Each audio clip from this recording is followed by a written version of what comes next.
Hello everyone, welcome back to Winning the Game. Wilhelm Hast here, and I'm in the midst of the topic of stimulus and response. You know, the fact that human beings get triggered by stimulus sometimes, and we have an automatic response to whatever occurs for us.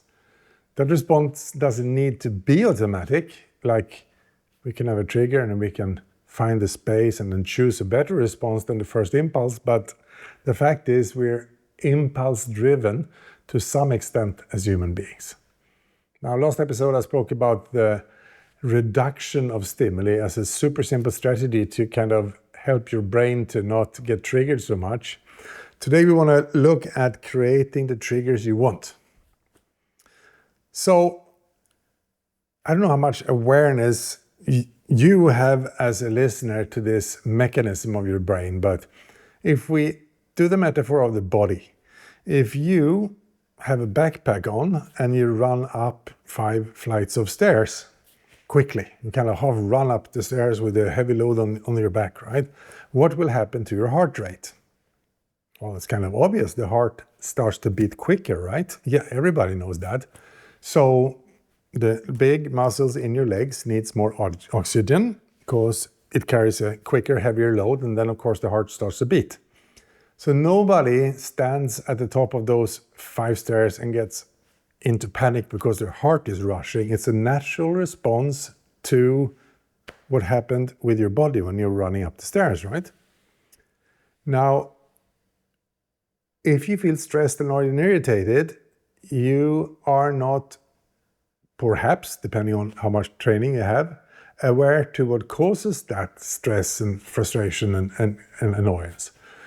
Sometimes it's too many triggers on your brain, so your thought starts to be occupied by what your brain is triggered to think on.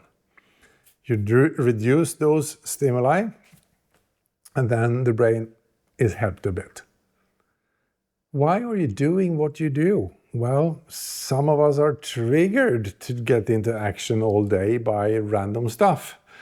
If you remove the randomness of the triggers and start to consciously create triggers that triggers you to a more, what should we say, beneficial experience or a more appropriate experience, you will start to notice you lose less power. So, small tricks like that. Where do you park your reminders for things you need to do? Do you have a to-do list, some kind of flag system in your mail, some things in Teams you get notice, you write a thing in your calendar, you have a scrap of paper on your desk? Well, that's too many places because you can't rely on what triggers you get. For example, it's a good practice to put in your calendar the 2-3 most important things you need to get done in the day. At a full day event on the top of the calendar, put your main to-dos for the day there. So I try to operate from, if I look in my calendar, I'm good. There are no triggers outside of my calendar view that I need to critically do in the day. What's parked in other systems are beyond the needs of the day. So if I look in my calendar and there's nothing there that triggers me to act, I'm good. I can relax. It's like my calendar tells my brain what to do, or there's nothing immediately I need to get done. So when the calendar works like that, the calendar helps your brain to relax. It helps your brain to go, okay, in control again. And then if something comes up that needs to happen before end of day, it doesn't go on a list, it doesn't go with the flag, it goes into my calendar so I can trust the reminders I set up. There are many ways you can play around with this. Do my triggers that I create support me or distract me? Funny thing that sounds really stupid. It's years back when I started to notice this principle of creating triggers that I liked versus creating triggers that stressed me. Was one Saturday morning, I noticed at 7 a.m. in the morning, Saturdays, it just said swimming school. And it was a reminder to take my son to the school because he was learning to swim. He was like 5 or 6 at the time. And every Friday I looked in my calendar and saw that 7 a.m. reminder. Get in the car, take Arvid to the swimming lessons. And I noticed it annoyed me, like, 7 o'clock in the morning and I get up at 6:30 on a Saturday, whatever. I asked for fun because I started to experiment with this creating triggers. I just changed the text on that calendar time from swimming lessons to Arvid is learning to swim.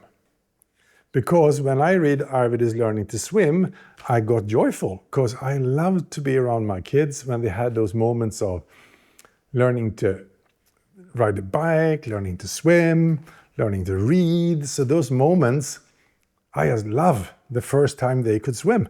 And I knew subconsciously when I read it in my calendar, Arvid is learning to swim, that I was building up to that joyful memory moment. So for some odd reason, on Fridays, when I didn't read swimming school, swimming lessons, but I read Arvid is learning to swim, my brain went, oh good, yeah, he can swim this summer. Then he can run around on the docks by himself with his cousin. And the brain started to get all kinds of nice pictures from a simple little twist in the stimuli. Now, try this for yourself and try that in meeting invites with other people. So our project is coming to a close, 1 month to celebration time, or some clients that play around appropriately by producing stimuli that triggers a more beneficial response in the brains of the people that read it. I love to move between the little practical nitty-gritty things of leadership to the big difficult questions of meaning and purpose and vision and human functioning. So this episode and the last was more nitty-gritty, down to the details of your tools and structures, but they can make a real difference too. Welcome back anytime you want, and I'll see you in the next episode.